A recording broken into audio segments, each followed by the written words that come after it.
Então é isso, pessoal. Hoje a gente vai ter a nossa sexta aula e vamos começar finalmente JavaScript, deixar o CSS de lado por um tempo aí. E vamos lá. O que é o JavaScript, né? O JavaScript, que é formalmente conhecido não, né? Nem tanto. Mas formalmente ele é chamado de ECMAScript, né? Só que você só vai ver por aí como JavaScript. Antes de eu fazer esse material, eu nem sabia que era ECMAScript o nome dele. Mas ele serve para deixar nossas páginas dinâmicas, para dar vida à nossa página.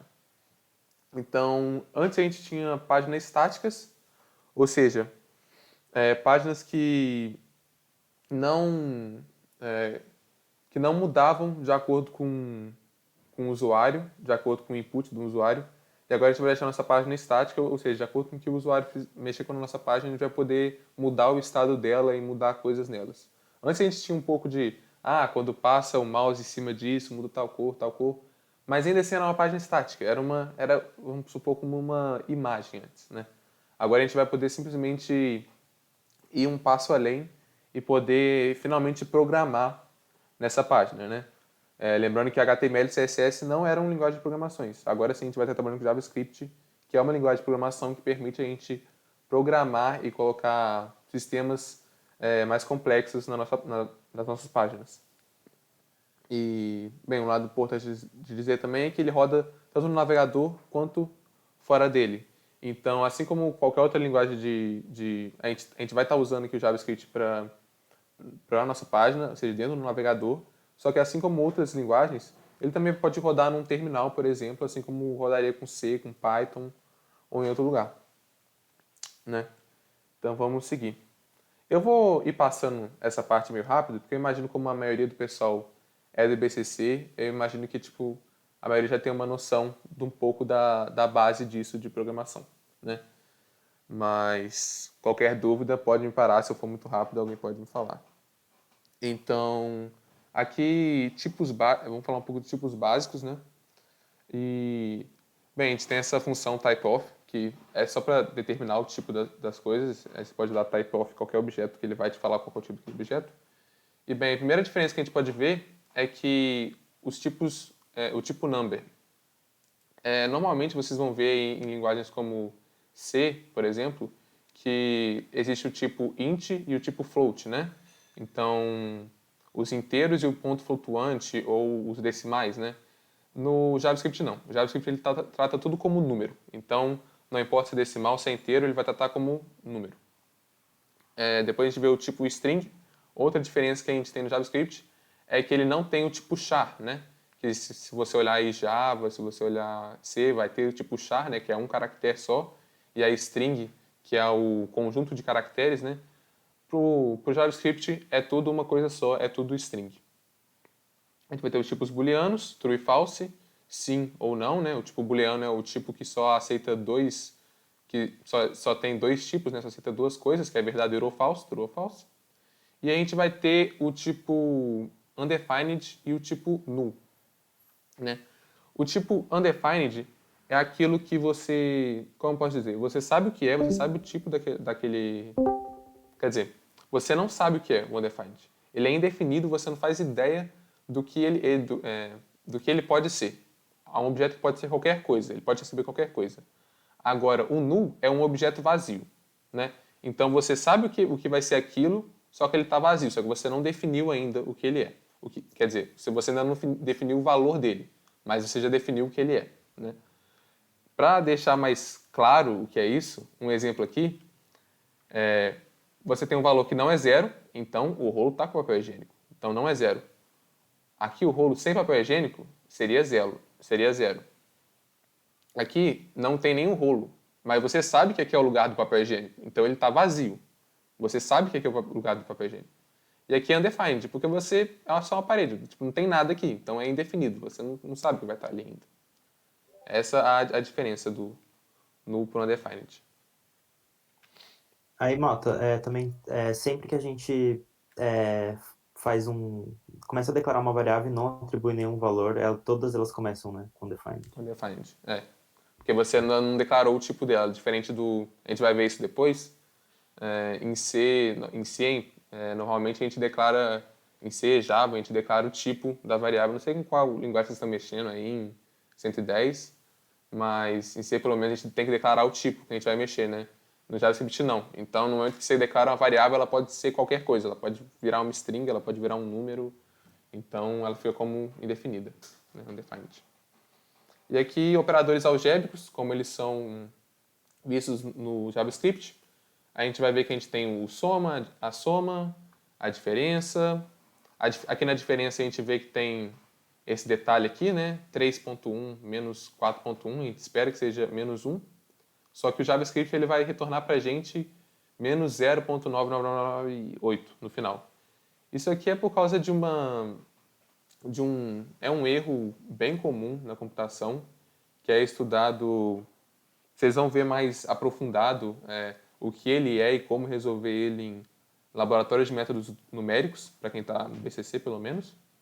E bem, para resolver isso aqui, a gente vai ter algumas bibliotecas que vão resolver isso para a gente, mas no geral não precisa muito se preocupar com isso aqui não.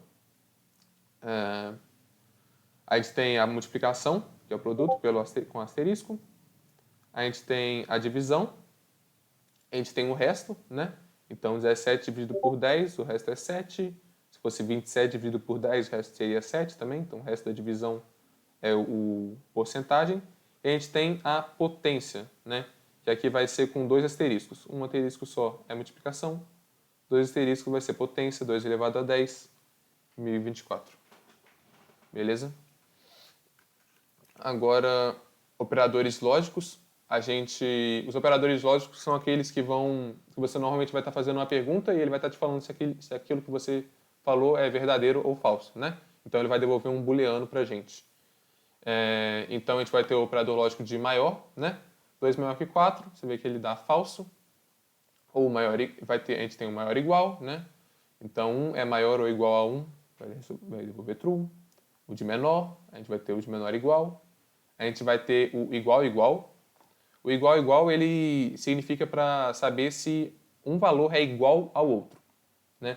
A gente vai ver que quando a gente usa só um igual, isso aí a gente vai ver depois, que um igual é para você atribuir, para você definir valor para uma variável. Agora, quando você usa dois iguais, você está fazendo uma comparação. Então, você está comparando esses dois uns e querendo saber se eles são iguais. Tem o exclamação igual, que é para saber se eles são diferentes. E aqui, uma diferença do JavaScript, que a gente não vê em outras linguagens, pelo menos não conheço outro que tem, são os três iguais. Os três iguais, eles estão perguntando se eles são exatamente igual um ao outro, né? Então, quando você pergunta se são iguais, ele vai olhar para o valor daquilo. Então, o valor do primeiro é igual ao valor do segundo? Se for, beleza. Quando você pergunta três iguais, ele vai perguntar, além de valor, ele vai perguntar o tipo daquilo. Então, a gente sabe que na computação, 0 e 1 são tratados também como valor de true e false, né? Então, a gente pode perguntar, 1 é exatamente igual a true? Então, ele vai dar false, porque você está comparando um inteiro, um número, com um booleano. E por mais que eles tenham um valor igual, ele não está comparando só o valor, ele está comparando o tipo também. Então o tipo deles são diferentes, mesmo que o valor seja igual. Mas 1 é exatamente igual a 1? Aí sim. Vocês podem ver isso de outra maneira. Vou usar no console aqui para vocês. Outra coisa legal é que a gente já estava mexendo um pouco no inspect do navegador, né? Antes a gente mexia para ver aqui as coisas do CSS, tudo, HTML. Toda a página você pode acessar um console e aqui está rodando no JavaScript. Então vocês podem treinar qualquer coisa, ver qualquer resultado de JavaScript como que funciona aqui. Então, por exemplo, uma coisa de JavaScript é que ele trata, se você for ver em outra linguagem, ele vai tratar isso como só uma string, né? Então se eu fizer x igual a aspas 1, ele vai ter uma string que vale 1. E se você fizer isso, em outras linguagens, ele daria false. Mas o JavaScript, o que ele faz? Ele converte os dois para um mesmo tipo e compara. Então, ele converteu o 1 para o tipo número e comparou com 1 e falou que é igual.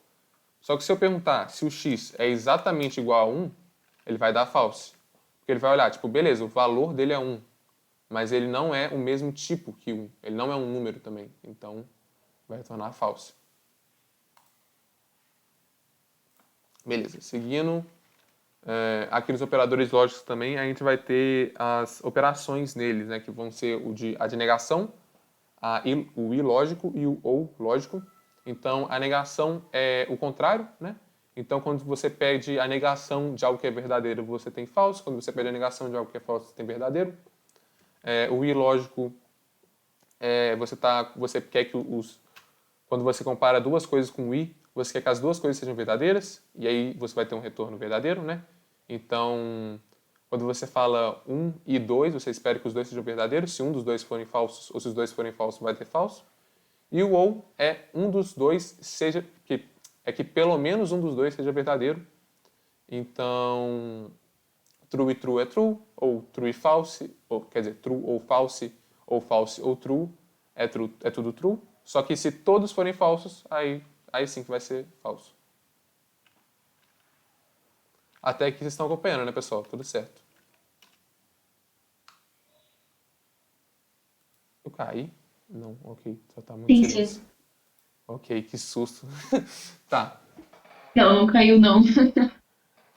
Nossa, no meio do slide eu comecei a pensar, nossa, será que eu caí? E aí eu fiquei pensando, nossa, se eu tivesse explicando isso por nada. Mas tá bom, vamos lá. Variáveis e constantes, né? No JavaScript a gente pode declarar dois tipos de armazenamento de dados, a melhor maneira de falar isso, que vai ser uma variável ou uma constante. Então a gente pode guardar esses dados em algo que a gente vai poder mudar depois, ou em algo que a gente quer que não mude, que vai sempre ter aquele valor, né? E a gente vai determinar isso pelas palavras let e const, antes de declarar isso, né? Então, um exemplo disso seria quando a gente fala, beleza, eu quero ter uma variável, então um let, e o nome desse let vai ser mensagem. E aí depois a gente pode dar um valor para essa mensagem. Então, a gente dá o valor para ela, essa é uma variável. Só que como por ela ser uma variável, pode acontecer outra coisa, eu posso querer mudar esse valor. Então, eu posso colocar, pode alterar o valor dela. Beleza. Agora, quando eu declaro uma const, a primeira diferença é que assim que você declara que você está fazendo uma const, né, então você dá const de nome e mensagem, você tem que dar um valor para ela. Então, assim que você está declarando, você já tem que colocar o valor dela. E se você tentar mudar o valor, ele vai dar um erro para você, porque você não pode mudar o valor de constantes. Um exemplo aqui, bem, você declara duas variáveis aqui, você declara variável de nome João e uma variável de idade que recebe 27, e aí depois você pode dar um console log nelas. O console log seria tipo um print para o Python, assim, um stdout para o C, né? Que você pode imprimir no console o que estiver dentro dessa função. Então, aqui é uma maneira de pegar a variável que está no nosso script, né? Que seria o cifrão e dentro das chaves o nome da variável, né? Então aqui ele pega o nome e pega a idade. Só que tem outra maneira de definir elas, você definir meio que todas de uma vez só, né? Então você fala que você quer definir uma variável, aí você define uma, aí você dá vírgula, define outra, aí você pode dar vírgula e definir outra, até um ponto e vírgula, que é o sinal que você acabou, né? Mesma coisa com constante, então você deu uma constante pi, vírgula, constante natal, e aí depois um ponto e vírgula, e aí você termina, né? E um exemplo aqui, né, juntando tudo isso, seria isso. A gente vai declarar duas constantes, uma x e uma y, a x recebendo 2, a y recebendo 4, e depois a gente depois a gente declara uma variável, né, que vai se chamar answer.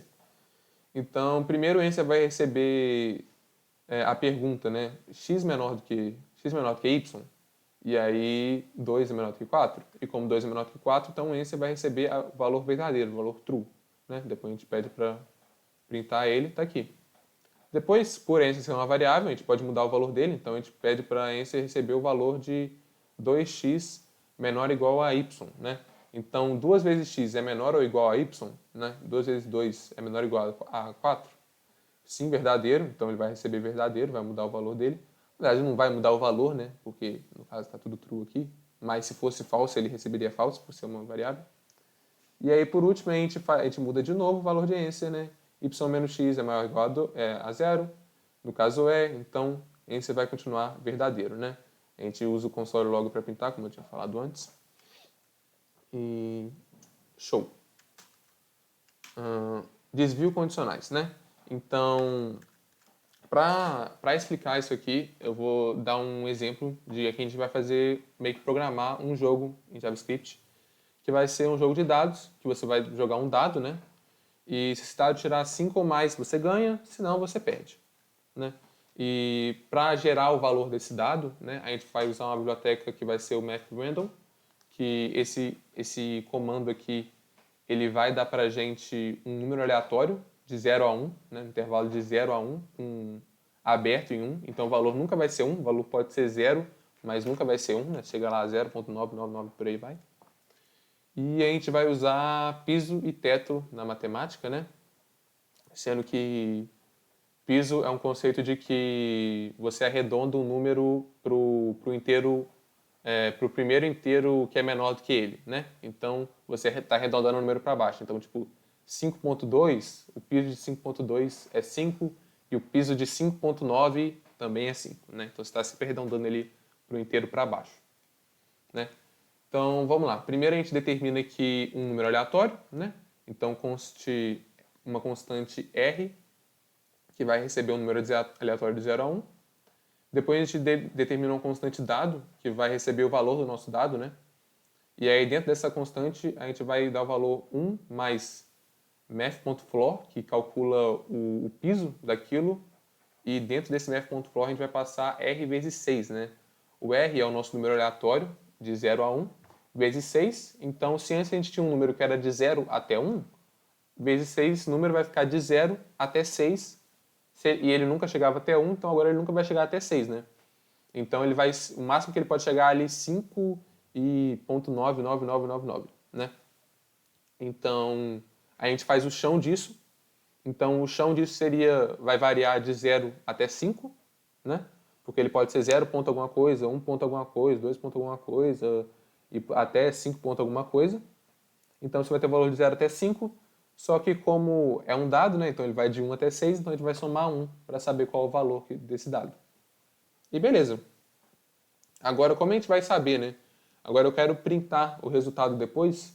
Eu quero que o resultado seja tipo, você ganhou, caso seja 5 ou mais, e você perdeu, caso contrário, né?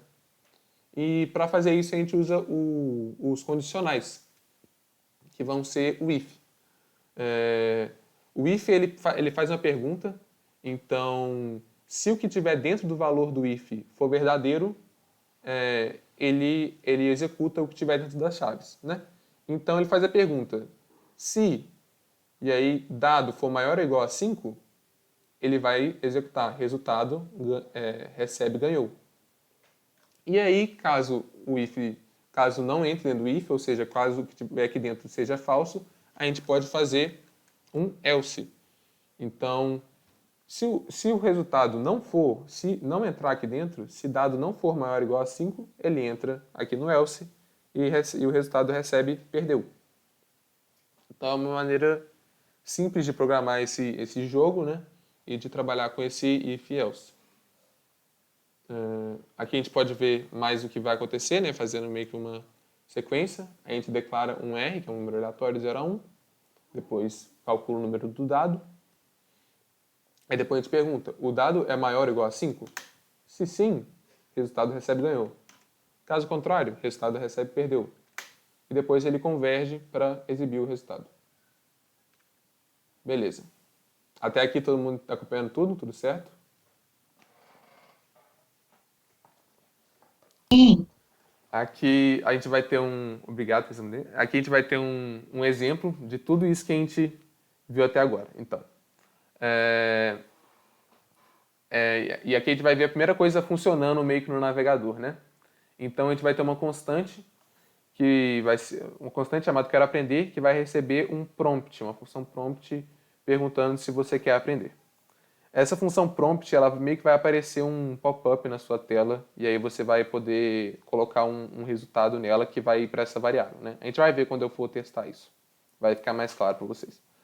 Mas, por enquanto, vocês podem entender ela como se fosse a função input do Python ou a stdin do C. Aí depois ele faz um if. Se o quero aprender for sim, então ele faz uma outra pergunta do tempo livre. E aí ele vê se o seu tempo livre for maior do que 10, ele dá um alert.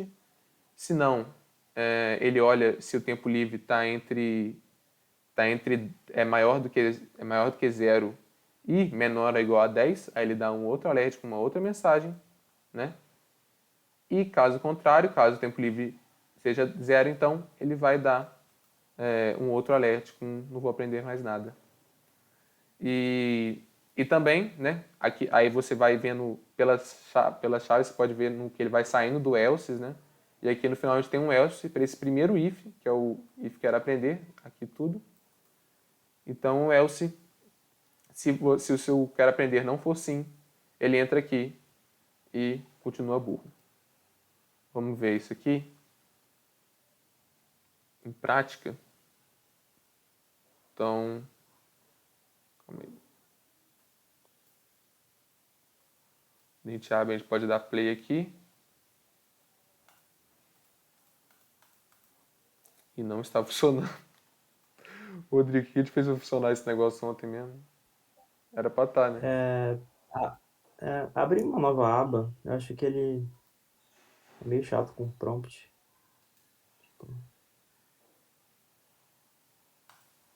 Aí, pronto. Aí. Então ele pergunta se eu quero aprender. Então, vou falar que sim.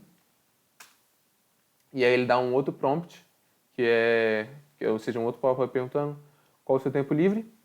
Então, eu vou falar que eu tenho 11 horas livre, né? E aí ele vai vou virar um expert em JavaScript, em JS. Mas a gente pode rodar de novo. E se ele perguntar, você quer aprender? E eu falar, não, ele vai direto para esse else aqui embaixo, né? A gente pode vir aqui e falar que eu quero aprender, mas que eu tenho 0 horas. Então, fala que você não vai aprender nada, porque você não tem tempo livre, né? Então ele entra dentro desse if, pergunta, entra nesse else, e nesse else ele entra de novo aqui dentro desse else. E assim a gente pode construir nossas cadeias de if e else aí. Show.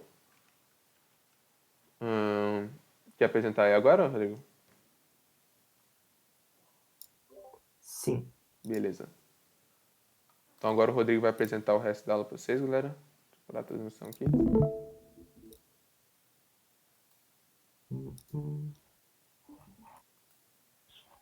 Tá, paramos aqui, né? Isso. Tá dando pra ver minha tela? Assim. Beleza. Então agora a gente vai juntar mais ainda as coisas. A gente vai misturar HTML, CSS com JavaScript, porque o objetivo aqui é manipular, né? Do JavaScript principal do navegador é manipular as páginas.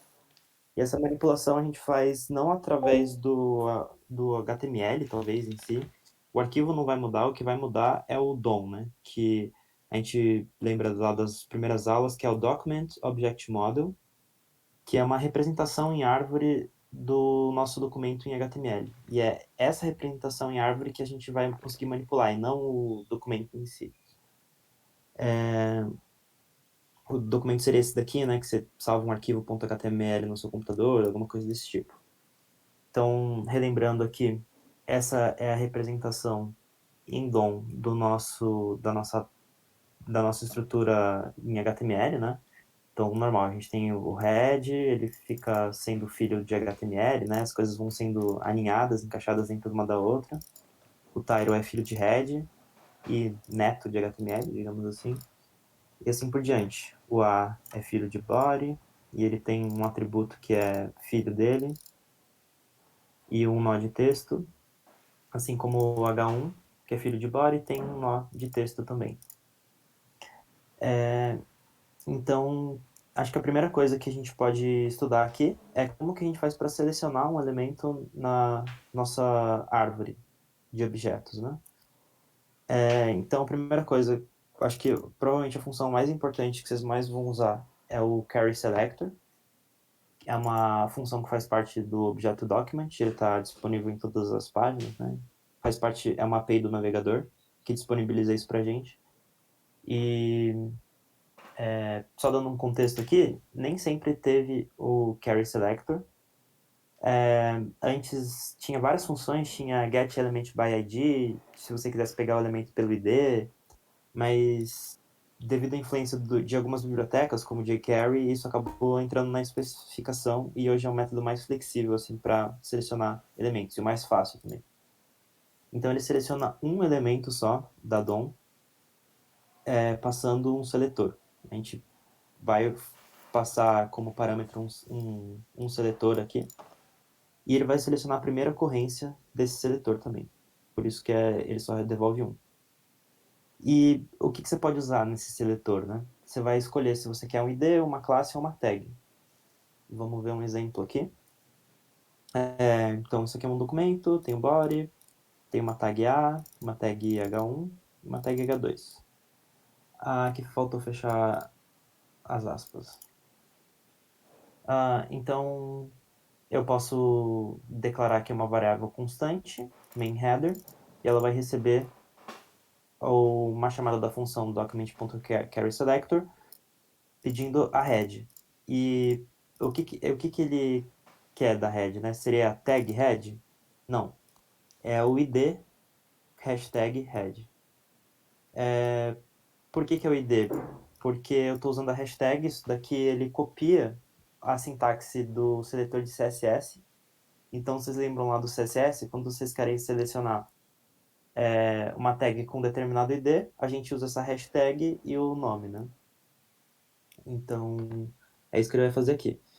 E aqui eu também vou ter uma outra constante myLinks aqui, que vai fazer um carry selector das tags A. Da tag A, né? Então vai pegar a primeira aqui. E aqui a intenção era pegar todos os headers, que seriam todas as tags que, por eu usar o ponto, todas as tags que tenham a classe headers. Então tem essa e essa, né? Essa era a intenção. Então aqui a gente consegue armazenar os elementos HTML dentro de uma variável. Isso é bem legal, consigo manipulá-la depois de várias formas diferentes. E isso daqui não vai cumprir com o papel que eu estava desejando aqui, porque ele não vai pegar todos os headers, ele vai pegar só o primeiro. Justamente porque o carry selector só pega o primeiro, né?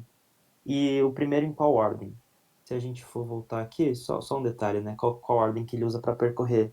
Quem já estudou um pouco de algoritmo de grafos lembra do DFS, que é um algoritmo que percorre a árvore ou o grafo em profundidade. Então ele vai no primeiro elemento, percorre até o fim, depois vai no segundo elemento, percorre até o fim, então passa por A, passa por href, depois ele vem para cá, depois ele vem para cá e para cá. Então esse daqui seria o último que ele percorreria. Então é na ordem acaba ficando precisamente na ordem que eles aparecem linha por linha no documento em HTML, né?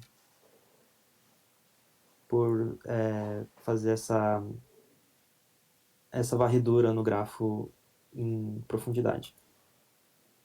Beleza? Então, aí a gente acabou de ver o Carry Selector. Esse é o Carry Selector All. E, diferentemente do primeiro, né? Ele retorna todos os elementos que dão match, né, naquele seletor.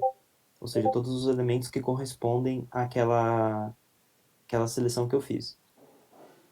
Ele não vai ser uma lista no sentido de array, ele vai ser uma node list, mas ela tem várias funções iguais do array, então ele vai ter for each, map, funções que a gente vai ver nas outras aulas mais para frente. E é muito fácil também converter esse node list para array, caso seja necessário. Então, corrigindo aquele all headers que não funcionava, agora eu estou usando o carry selector all.headers.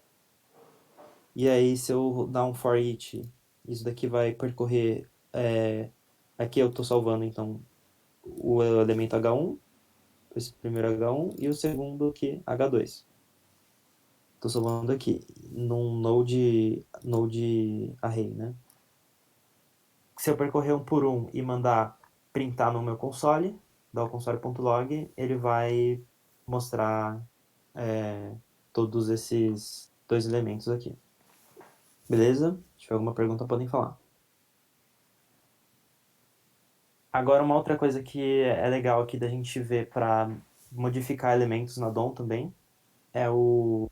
Aliás, para ler, né? Começando aqui com a leitura. É uma propriedade, então, de todos os elementos, todos os nós, né?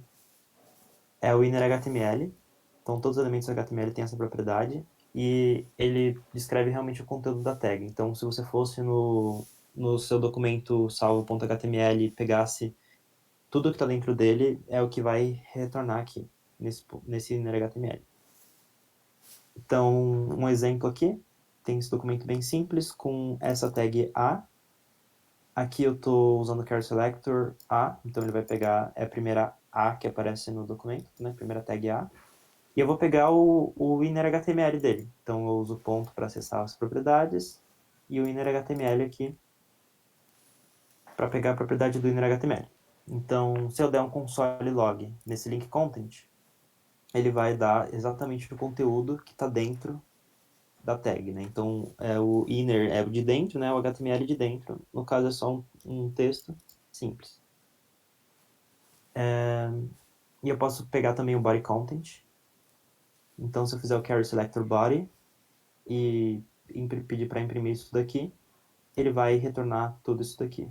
Aqui faltou o ponto inner.html, né? Mas é como se eu estivesse fazendo ponto inner.html aqui, ele vai retornar o conteúdo do HTML dentro do body. E agora, class list é muito útil para a gente manipular os estilos de um elemento, né? Então eu posso usar o classlist.add, classlist.remove e classlist.toggle para adicionar classe a um elemento, remover a classe de um elemento, e o toggle é como se fosse um interruptor, né? Se a classe já existe, ele tira, e se não existe, ele coloca. Então ele alterna, né?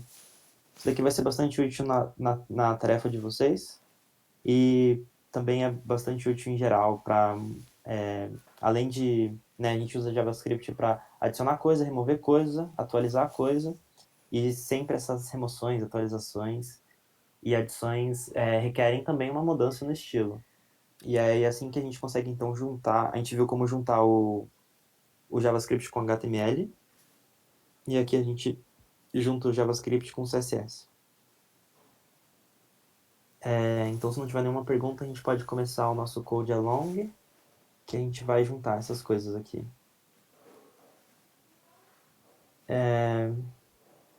Então, talvez vocês lembrem da aula 3. A gente tinha feito essa página aqui usando HTML e CSS. A ideia era fazer um formulário para as pessoas submeterem pets para um concurso. Vou passar rapidamente aqui, revisando o código em HTML. A gente tem algumas divs aqui no começo. Esse daqui tá... acho que esse daqui é novo, não tinha na 3, mas a gente vai querer controlar o tamanho da fonte da página através disso daqui, que é um select.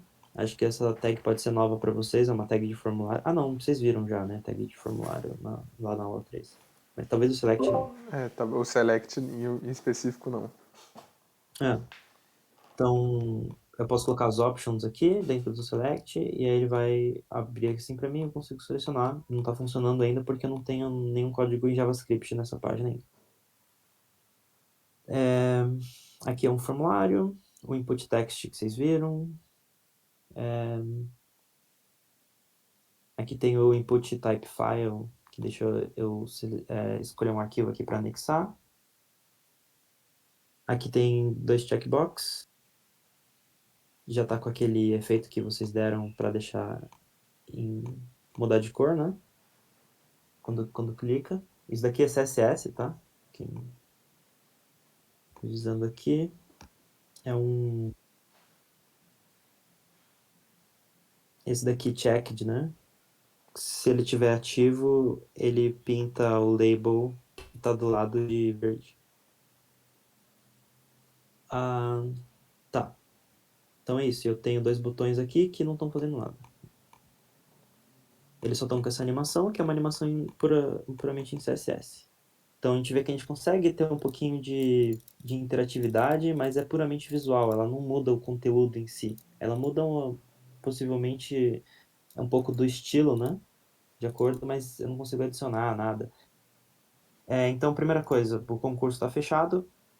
A primeira coisa que eu quero fazer é, assim que a pessoa clicar em enviar, ele deu um alerta falando que não está aceitando mais solicitações. Então, como é que eu vou fazer isso?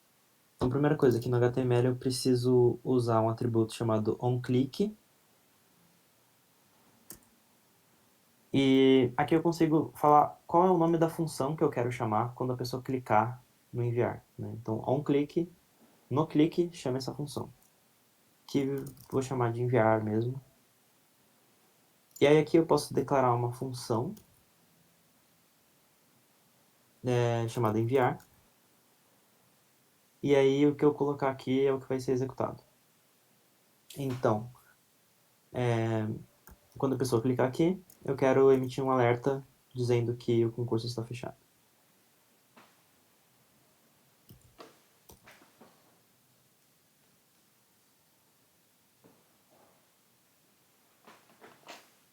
Então, preencheria aqui.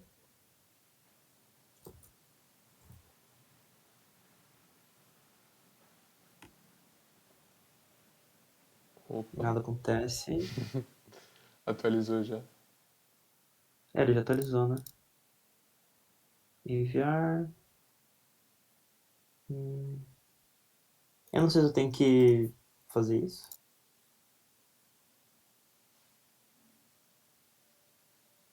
Ah, exatamente.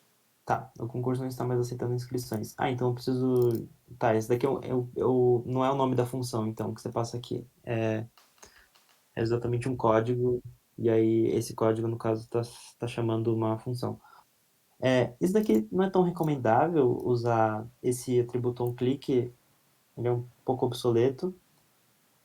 Geralmente as pessoas vão colocar um ID no botão e no JavaScript depois vão vincular esse botão a uma função, mas acho que assim é mais simples para explicar aqui, né? Então, beleza. E já cumpre a função também. É. Então, agora eu quero fazer funcionar aqui esse ver resultado, que vai mostrar, vai sortear uma das fotos que vocês mandaram e vai exibir aqui.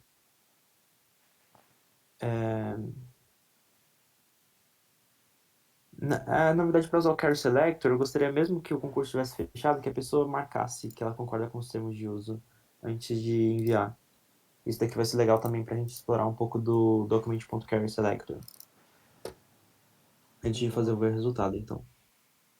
Então, tem esse input aqui com o ID TOS, que é os termos de uso, né? Terms of Service. Eu vou querer selecionar esse input lá no meu JavaScript. Eu vou fazer isso, então, como é só um, eu vou usar o Carry Selector e não o Carry Selector All. E eu quero pegar pelo ID, então eu vou usar o hashtag, que é o seletor CSS para isso. E tá, eu posso armazenar isso daqui numa variável constante, porque não vai mudar aqui depois que eu começar a executar esse código. Que vai ser se a pessoa aceita ou não, né? Então, vou chamar isso daqui de aceitou. Isso daqui vai selecionar o elemento em si, e aí o elemento a gente pode ver que ele vai ter vários. Vou abrir o console aqui. Eu não quero o elemento inteiro, né? Eu quero só o valor dele. Então eu uso ponto value. Aqui a gente pode ver a diferença disso. Aqui no console do CodePen.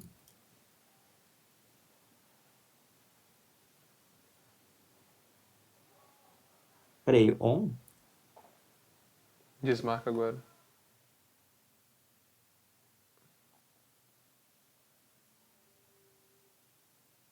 Eu não confio nesse console, então parece estar um pouco bugado. Eu vou dar um console.log aqui. Não aceitou. Hum,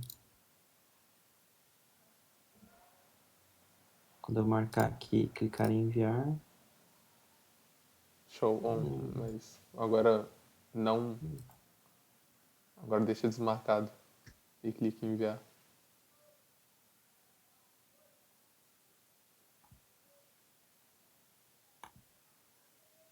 Vai.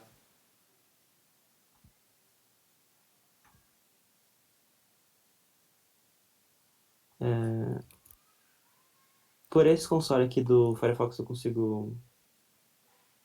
é, Não, não consigo, né? Acessar Não. as propriedades do input. Agora a gente começa a esbarrar em algumas limitações do CodePen, que a gente não fica programando no CodePen para sempre, né? Eventualmente a gente vai para usar um editor de texto de verdade, assim, né? Um VS Code, alguma coisa assim, e testar direto no navegador. E essa é uma das limitações. Agora eu não consigo ver a descrição de todos os atributos desse cara aqui. Ahn, mas se eu não me engano, deve ter um checked aqui. Mas o on é muito estranho, né? Tá, tudo bem, é o checked.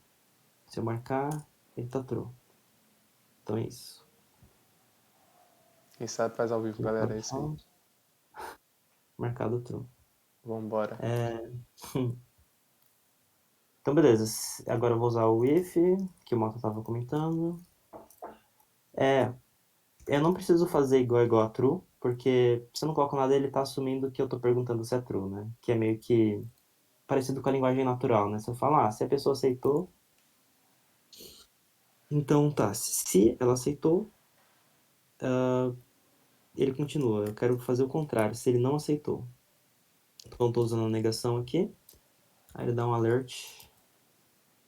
Você precisa concordar com os termos de uso. E vou dar um return. Esse return ele vai encerrar a função antes. Então ele nunca vai executar essa parte aqui, porque aqui ele vai sair, né? É um padrão de programação chamado early return. Você precisa concordar com os termos de uso. Beleza, marquei aqui. O concurso não está mais aceitando inscrições. Então beleza, a gente viu o if, viu o checked. Agora eu quero fazer a parte do ver resultado, então. Bom, primeiro que ele está mostrando conheço o vencedor, mesmo que eu não tenha clicado ainda em ver resultado. Então eu quero começar com isso daqui oculto. Tem uma classe aqui chamada hidden, que ela tem esse display none. Então eu vou colocar essa classe aqui Só lembrando, o nesse. display none faz a tag não aparecer no navegador, né? Aí. Exato. Pronto, sumiu daqui. É, beleza. Agora eu quero fazer a primeira coisa é o seguinte: quando a pessoa clicar em ver resultado, eu quero mostrar essa div. E depois essa div é muito simples, ela tem um título e uma IMG que está sem nenhum SRC. Eu já reuni as URLs, né? Dos packs que vocês mandaram aqui. Então, se eu pegar isso daqui e botar na tag img, ela vai aparecer aqui, né? Normalmente. Agora tá com display hidden. Ah, é verdade. Então, Quer dizer, display none. vamos, vamos fazer a função, então. O que eu tenho que fazer primeiro? No botão eu tenho que botar um clique. Resultado. Vou chamar de ver resultado. E aí aqui eu vou criar minha função parecida com a primeira.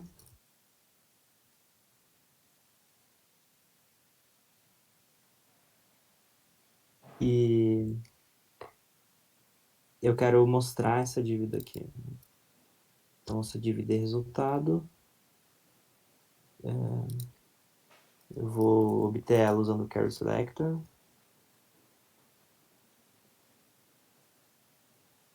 Pegar pelo ID usando a hashtag. O que eu quero fazer com ela agora? Eu quero adicionar, eu quero remover a classe hidden. Então, para isso eu faço resultado.classList, foi o que a gente viu agora há pouco, remove, e o nome da classe que eu quero remover, que é justamente hidden. Então, isso deve ser o suficiente para mostrar aqui, ó. Pronto. Legal. Tá lá. Só que agora tá fixo aqui, né? Eu não lembro se é um cachorro ou uma cachorra, mas ele ou ela tá sempre ganhando. A gente tem que deixar as coisas mais justas. Então vamos sortear entre esses daqui. A gente viu também como é que sorteia, né? É semelhante a jogar um dado. Eu vou deixar para exibir o resultado só depois que eu já tiver feito o sorteio. Então eu vou criar uma lista com as URLs. A gente não falou de lista ainda, vai ser assunto da próxima aula. Mas aqui já dando spoiler, a gente usa colchete para definir uma lista.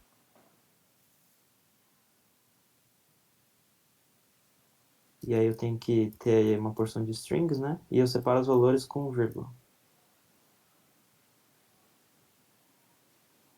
E para eu acessar os elementos dessa lista, eu faço assim para acessar o primeiro, assim o segundo, assim o terceiro e por aí vai. E tá, a gente tinha aquela função, aquele método usando math.random para gerar números aleatórios, que o Mota mostrou. E ele vai gerar entre 0 e 1, excluindo 1. E aí, para ele gerar entre 0 e 6, ele multiplicava por 6, né? Entre 1 e 6, ele multiplicava por 6. Então, eu quero gerar entre... Tem quantos aqui? 1, 2, 3, 4, 5. Então, tem que multiplicar por 5. Só para não ter que colocar o 5 aqui, vai que surge uma URL nova e eu vou ter que lembrar de mudar aqui. Eu posso usar uma propriedade chamada length, que está disponível em todos os arrays. Então, eu vou chamar isso daqui de sorteado. Falta mais alguma coisa aqui, né? Falta o math.floor. E eu tenho ainda que somar 1. Porque... Não preciso somar Não 1 porque precisa. os arrays começam no 0. Então, uma entre 0 e... Quantos? 1, Assim 2, como a 3. maioria das linguagens que a gente vai ver, o array começa no zero, né? Então o primeiro item vai ser zero, o segundo vai ser um, o terceiro vai ser 2, e assim por diante. Então, aqui tem 5. E aqui o length vai ter 5, mas eu não consigo acessar o URL 5 porque 5 não existe, a última é 4. Então, as coisas começam no 0. Tá. Esse daqui é o... Na verdade é o número sorteado, né? Não é a URL sorteada. Sim. A URL sorteada vai ser URLs. E eu vou usar esse número que vai sair dessa expressão de cima. Beleza. Acho que Só ficou meio para estranho. mostrar, Vamos chamar só de... para comentar uma outra coisa, gente. A gente vê nos exemplos lá no slide que a gente normalmente estava usando nos exemplos o ponto vírgula no final de um comando, né? E, bem, algumas linguagens são chatas com isso, né? Só que no JavaScript não. O JavaScript, tipo assim, algumas pessoas usam, outras pessoas não usam. Tem uma certa uma certa concordância do pessoal de usar às vezes, mas se você não usar também ele não grita na sua cara, não vai, tipo, te dar erro nem nada, ele vai rodar normal, com ou sem ponto vírgula no final dos comandos. Eu poderia colocar aqui tranquilamente, não mudaria nada. Porque ele tem essa funcionalidade chamada inserção automática de ponto e vírgula. Só que tem alguns casos que é ambíguo, ele não sabe se ele tem que inserir ou não. E dá até para falar qual o caso que é. Suponha que ao invés de eu atribuir só uma variável, eu fizesse isso, sei lá, eu quero fazer isso daqui.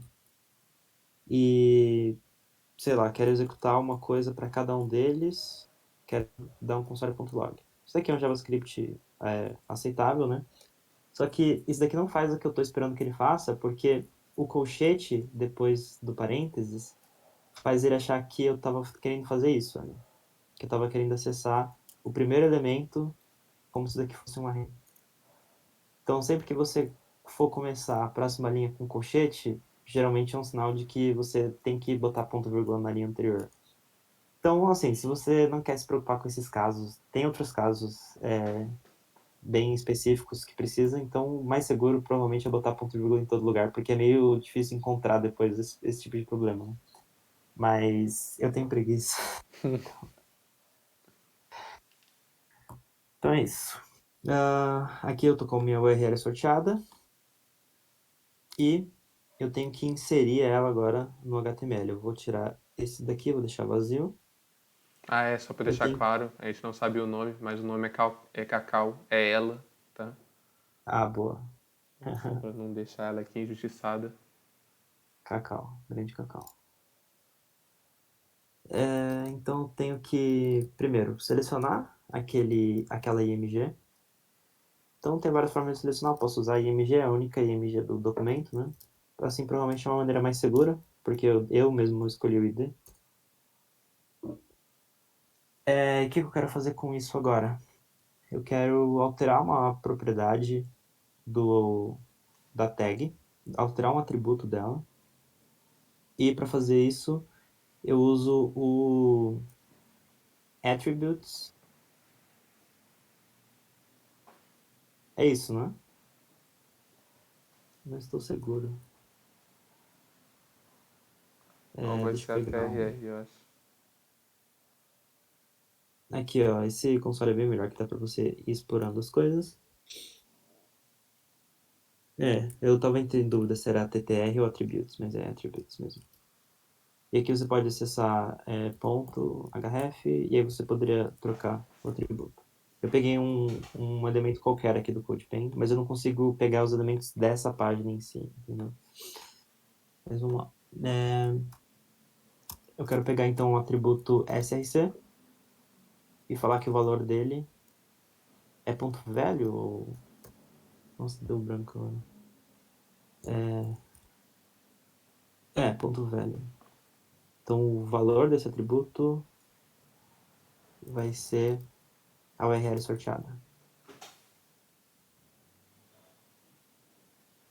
Eu vou dividir em duas linhas, salvar uma variável para ficar mais claro.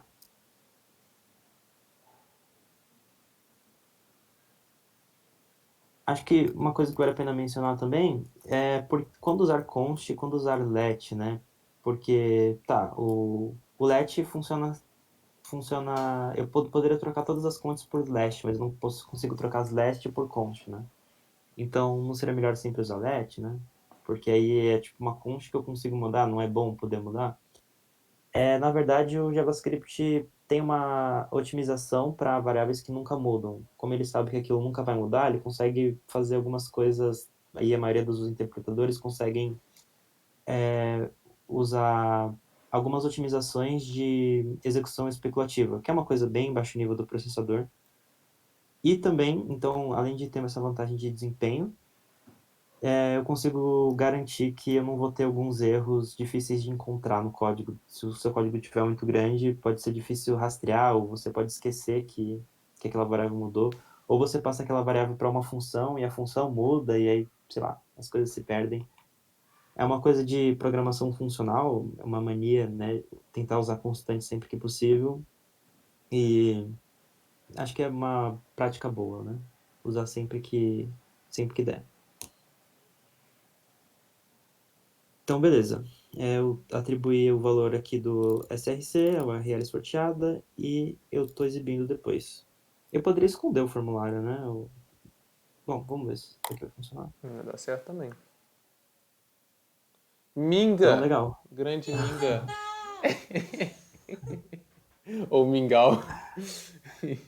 A história Ela, do Mingau. ela parece que ela tá bem num ensaio fotográfico, né? Bem Né? chique, Sim. assim. Sim, fazendo pose. Então, se eu clicar aqui, ele vai sorteando. Tá travado entre Cara, Cacau e Minga. não, era Ah, coincidência o do mesmo, olha Guerreiro. só. Achei que tava bugado, mas era coincidência.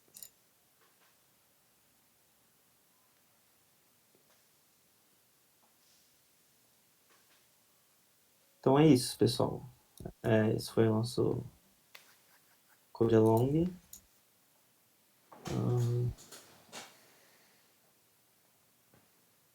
O do guerreiro, o gatinho que programa.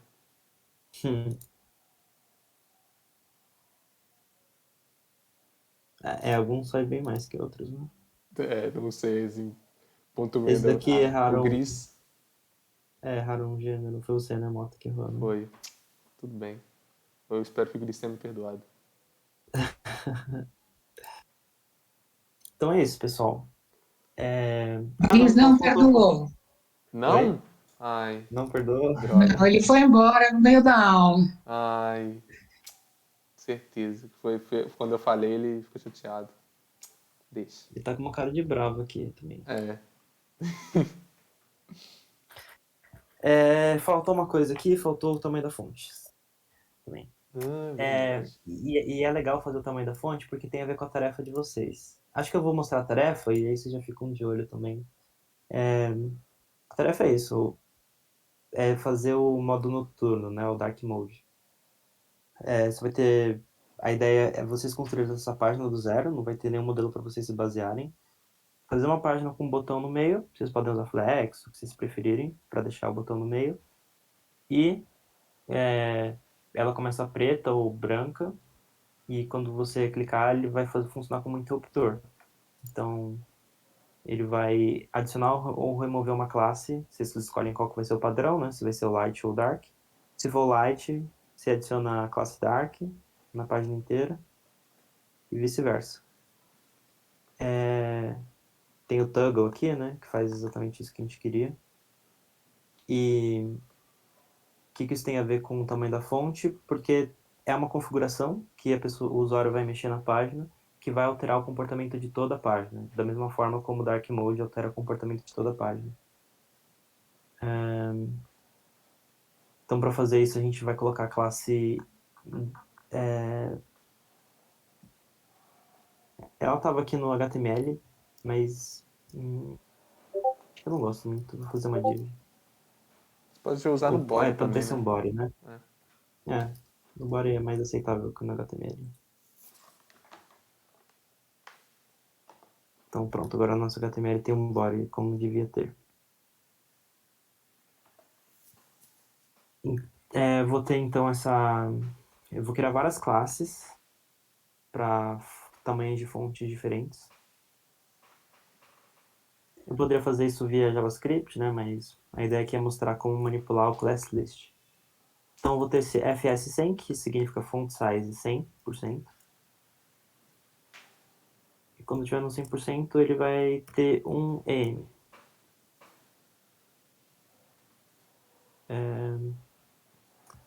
Não, na verdade, eu vou especificar o tamanho aqui em pixels, porque o EM usa como base o tamanho em pixel do elemento pi, né? Acho que dá pra fazer com M, né? Ele vai pegar a base do HTML, né? Em teoria. Mas os EM filhos vão usar o Acho que do pega body? todo, sim. Testa aí. Tá. Então botei FS100 aqui no body. Se eu botasse 2EM... ele aumenta tudo, de fato. Então, 1EM é o padrão. Eu vou... Aqui, então vai ser 100, né? Eu vou criar correspondente a 50, 75 e 125. 50, 75 e 125. Então metade vai ser 0.5, aqui vai ser 0.75 e aqui vai ser 1.25.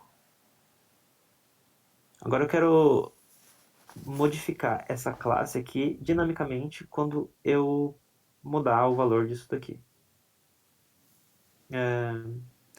Para isso eu já tenho aqui o onClick, muda a fonte. E agora eu vou ter que criar essa função, né? Então, bom, é um select normal, tem esse atributo aqui. Vou criar a função... Qual que era o nome? Muda a fonte.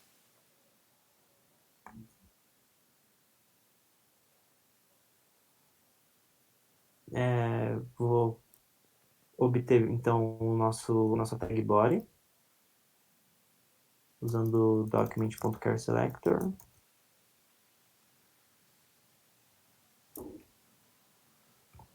E vou acessar o atributo... Não, na verdade, vou usar o class list, né? E vou remover o que estiver, seja lá o que está selecionado. Então, FS100,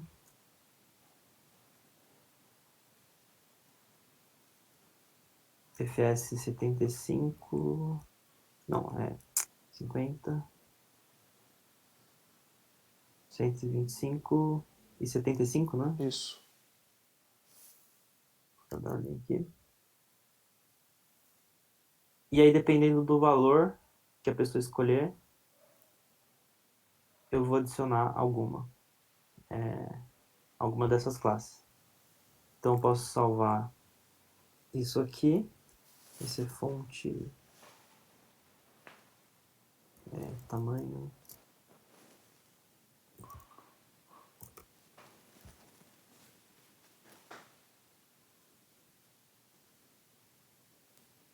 Tem o ID, font size.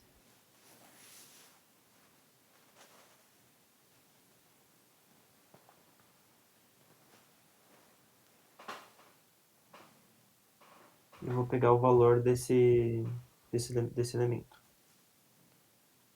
Vou dar um console log aqui para testar se ele pegou o tamanho certo.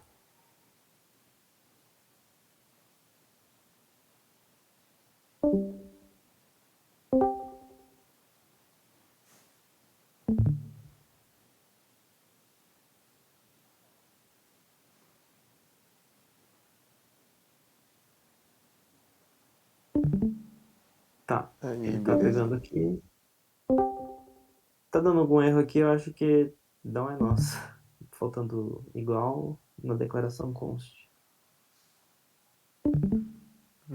Acho que era enquanto eu tava escrevendo, ele deve ter dado... Enquanto ele escreve, ele já vai atualizando, deve estar dando erro.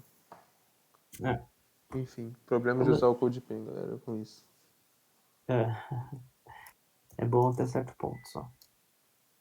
Então, se for igual a 100%, eu vou adicionar... Posso fazer na mesma linha, que é curtinho. Body.classList. Body.classList.add fs100.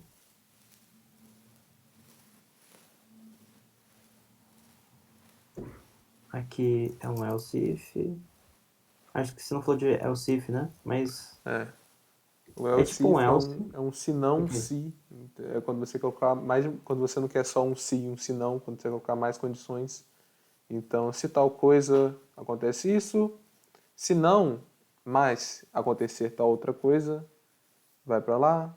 E aí no final você pode colocar um else, tipo, se não acontecer nenhuma desses ifs, entra aqui. Beleza. Bom, acho que é isso. Então, aqui eu removo tudo e aqui eu adiciono a classe dependendo do tamanho escolhido. Vamos ver se funcionar. Legal. Beleza, boa. Funcionou isso daí. Esse código aqui pode ser bem melhor, assim, usando for each, usando loop, usando objeto. Dá até para eu converter, né? Tipo, pega o tamanho, tira a porcentagem e soma com fs para produzir o class list aqui. Mas a ideia é, tipo, não ocupar a cabeça de vocês com essas coisas mais avançadas de lista e de iteração, que a gente vai começar a ver a partir da próxima aula. E é isso, porque imagina, se eu tivesse muito mais tamanho de fonte aqui, o código ia crescendo linearmente, né? Conforme aumenta as coisas. E a intenção é, sei lá, reaproveitar as coisas e deixá-las escaláveis. O importante também é que a gente está Mas, fazendo algo funcional já, entendeu? E isso já funciona e tá ótimo. é. Bom, é isso aí, pessoal. Então foi isso, galera. Obrigado por ter vindo aí, todo mundo que veio, todo mundo tá vendo. Falou, galera. Até a próxima aula.